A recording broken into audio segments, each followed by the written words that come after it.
Yeah, very intense subject, and I have a bad habit of being able to go on and on, but I think this is probably the most important question, and I'll start by explaining the feedback loop that's created in the marketplace because I think that's the most important part in understanding of how it's going to affect the rest of the global marketplace. And you have this really unique dynamic in Bitcoin bonds where remember what the Federal Reserve did when they said they were going to go on a demand destruction campaign. In other words, they wanted to slow down the economy. They wanted to incentivize saving and they wanted to slow down spending and investing. Well, the first thing they did was they started raising interest rates.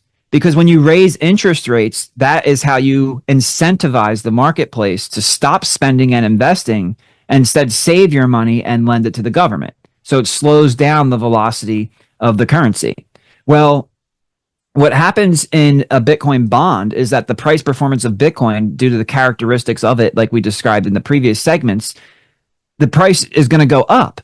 And when the price goes up, because the yield of that Bitcoin bond is tied to the price performance of Bitcoin, the yields go up. So when the yields go up, you get more demand for the debt. And when you get more demand for the debt, you have to issue more debt to satisfy the demand. And for people who say, well, who's going to demand the debt? How can we tell how much demand there is for the debt? Well, it's free market price signal, right? If something costs $1 to produce and you're selling it for $1,000, that's the free market telling people we need more production of this. The supply of this needs to increase, and as it does, the price will trend back down towards the cost, and that profit premium will shrink.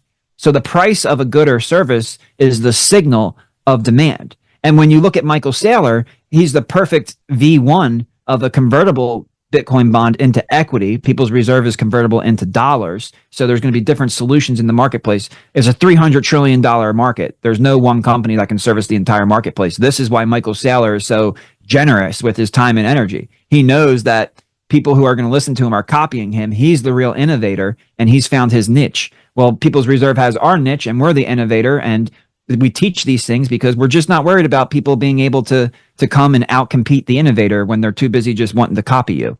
Well, what happens is what they want to copy is they want to copy the flyback wheel. And that positive feedback loop is this. The yield on a Bitcoin bond goes up because of the design engineered form of Bitcoin. The price go up, number go up technology, savings technology. When the price goes up, the yield goes up. When yield goes up, demand for the debt goes up. When demand for the debt goes up, you issue more of it. When you issue more of it, a portion of that equity value is used to rebuy Bitcoin.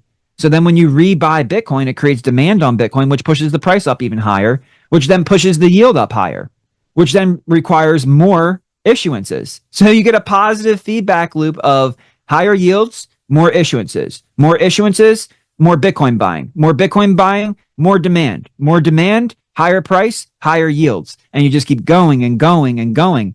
And it drives significant amounts of value into the network and into the holders of these debt instruments. That's why MicroStrategy's convertible Bitcoin bond, even at 0% and 55% conversion premium, is still the best performing corporate bond in the world because the performance of Bitcoin is making up for that price and for that premium. So for those who are asking, is there a lot of demand for this product? Look no further than the fact that companies are lending Michael Saylor money at 0% plus a 55% conversion premium. If there were no demand for this product, the interest rate would be much higher and the conversion premium would be much lower.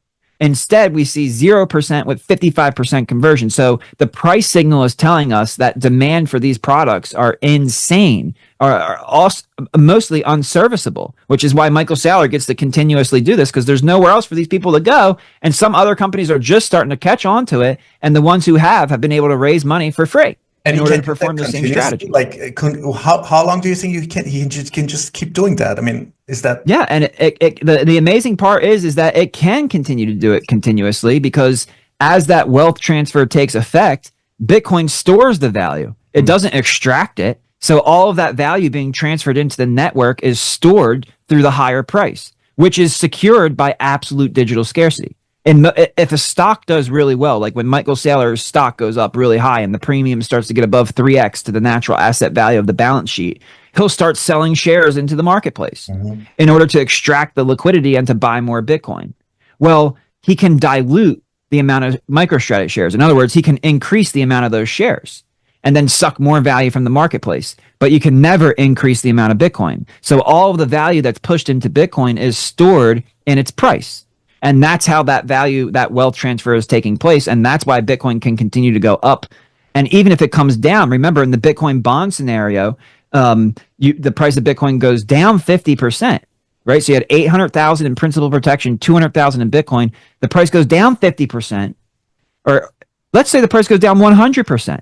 You lose nothing because the 800,000 turns back into the million. You have principal protection. You are getting risk-free exposure to the best performing asset in the world. Wow. And even if that asset underperforms and goes minus 50%, the 200,000 turns into 100,000. The note still matures at a value of 1.1 million, which is the 100,000 from a million is the 10% divided by the 5 years. In simple interest terms, it's 2% APY. So yeah, you're going to get performance on these products, even if Bitcoin doesn't perform the way some hardcore Bitcoiners think it's going to perform. And again, if that price stays even, 4% APY. And now everything up from there is extra cheddar because you're talking about risk-free yield, risk-free exposure where the yield is defined by an engineered asset, not by having to dilute the shares of the treasuries, because that is what the government is doing right now. There's two more things I want to add. One, the price of Bitcoin is going up because the market is trying to convince you to let go of it. The price of Bitcoin is going up because the market is trying to convince you to let go of it. Let that sink in. Two, of course I'm blanking on my brain right now. Unbelievable that would just happen.